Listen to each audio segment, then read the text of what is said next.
Well, good morning, everybody. This is Dr. Tom Schlueter with today's Tom's Take. Hey, there's a phrase that I know we probably have all used at some time in our life, and it's a phrase which kind of denotes maybe some frustration, maybe some impatience, maybe some other emotional reactions, but we say it's about time. It's about time. Many times we say that, as I said, because we've wondered when something's going to happen. We're wondering when something's finally going to wake up, when time is going to finally turn in the right direction, and what we had hoped for, what we were praying for, finally comes into fruition. It's about time. It's about time. Yes, it is. It's about time. And especially acknowledging that it's about His time, not mine, not yours. We know all the words in the Hebrew and the Greek regarding time, especially the Greek. The chronos, which is like what we read on our watches.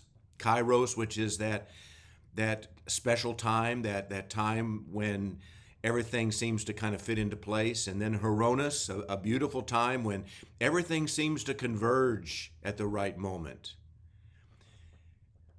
Yeah, it's about time.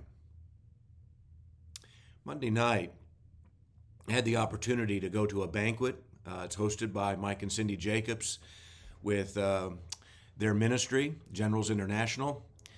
And it's always a banquet that we go to. It's prior to their great meeting of the Global Prophetic Consultation and Gathering Conference, which is going to be starting this evening. And this was really the only event this week that I could actually attend, was the banquet. And I always enjoy it with my wife, Kay, because it gives an opportunity to touch base with some people that we hadn't seen in several months and maybe in sometimes over a year, because they all come in for this one time and one event. Well, the main speaker that night was Lance Wallnau. Man, I love listening to Lance. I love watching him as he unfolds the package that he has laid before us, especially on his whiteboard. Well, I'm not going to get into his teaching because it's probably too profound for me to even reiterate, but there was a simplicity to it this time that had a profound effect on my life. You see, back several months ago, the Lord really was saying to me, not in these words, but basically saying to me, Tom, it's about time. It's about time. Now is the moment. He started speaking to me and making it very clear in my spirit that the things that I had been praying for, the journey that I had been taking, the ups, the downs, the mistakes, the rewards, the good things I had done, the obedience and sometimes the disobedience of a walk that had gone for decades has now come to a place of it's about time. It's now. It's at this moment. The word that Lance really focused on was the word convergence. And so I started taking notes on my phone.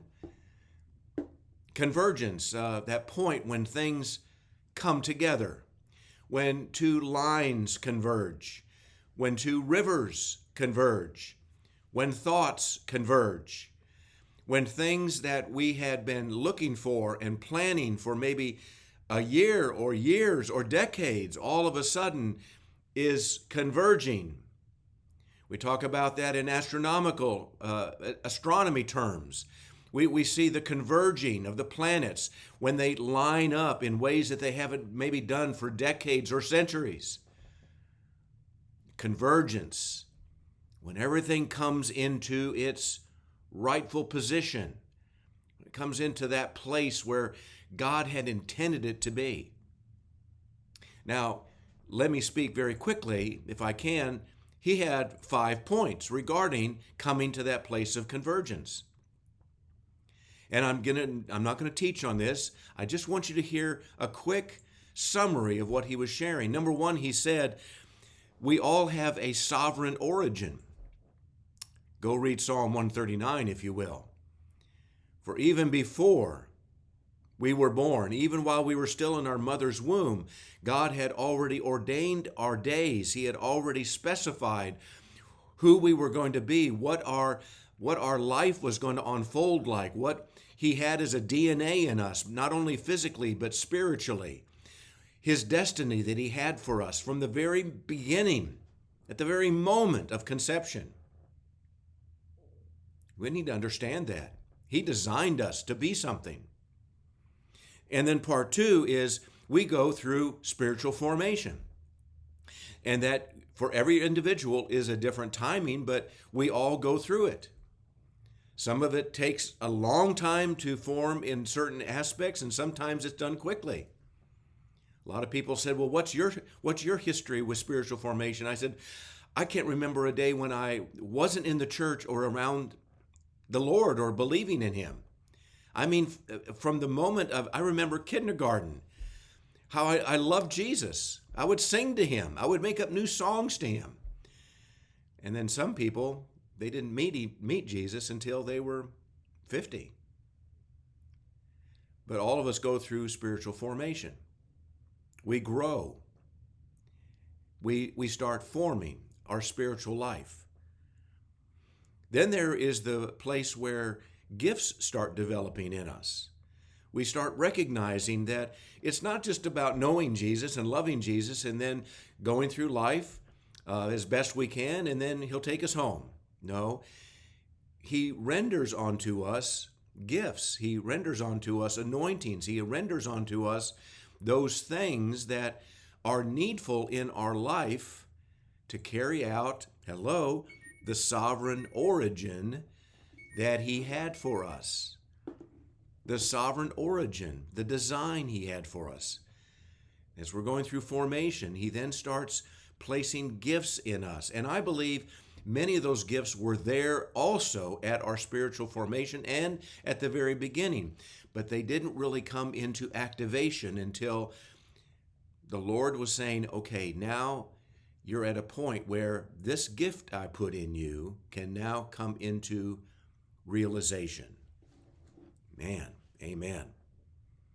And then maturation or life maturing continues to take place.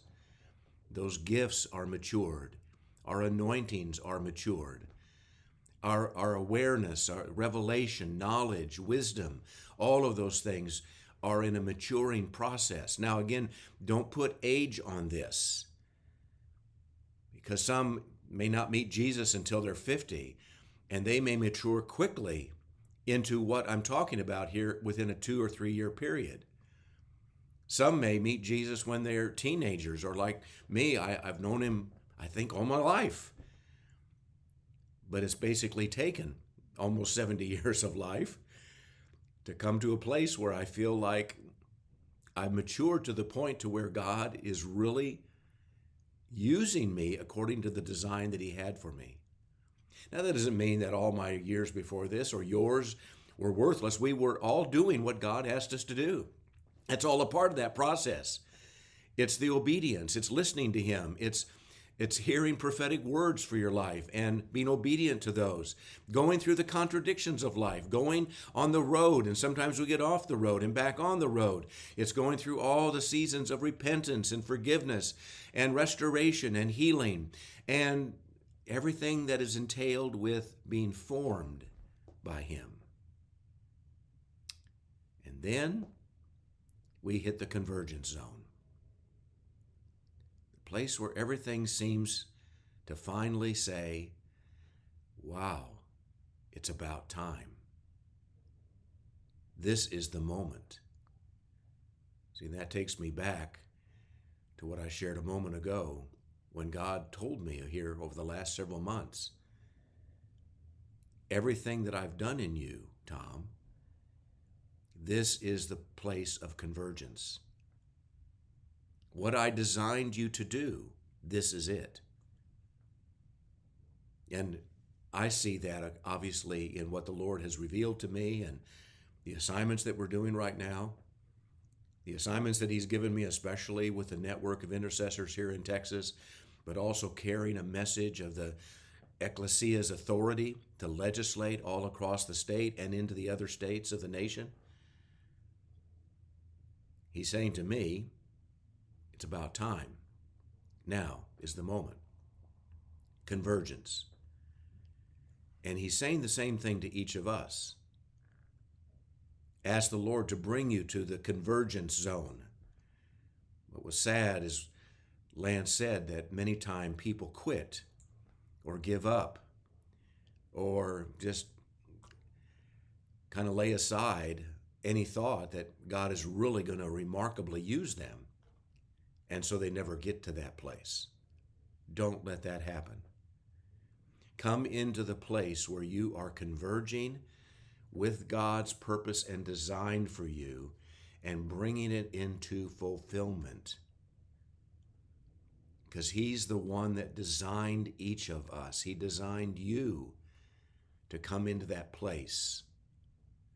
And don't compare your convergence with someone else's convergence. Saying, well, I was hoping to do that in my life. Or I was hoping that this would define my ministry. Or I was hoping for this kind of a job. Lord, what is it that you designed in me, even before I was born, that you now are releasing in its fullness in this hour? Don't look lightly upon it. Don't say it's too small or it's not what I expected. I thought I was going to go in a great and grandiose direction that I am not seeing right now.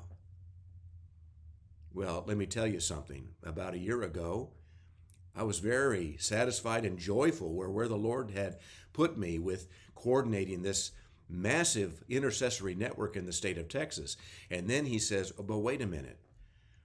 That's not my final design for you. And I simply said, okay, yes, Lord. Show me what it is. And he does. And he did. Is it complete? No. We won't be fully complete until we see him face to face, after we've gone through the door into heaven. But until then, he's bringing us to convergent points. He's bringing us to that place where he has designed us to be. Let me finish with this passage from Isaiah 55, because I believe it speaks very clearly into this.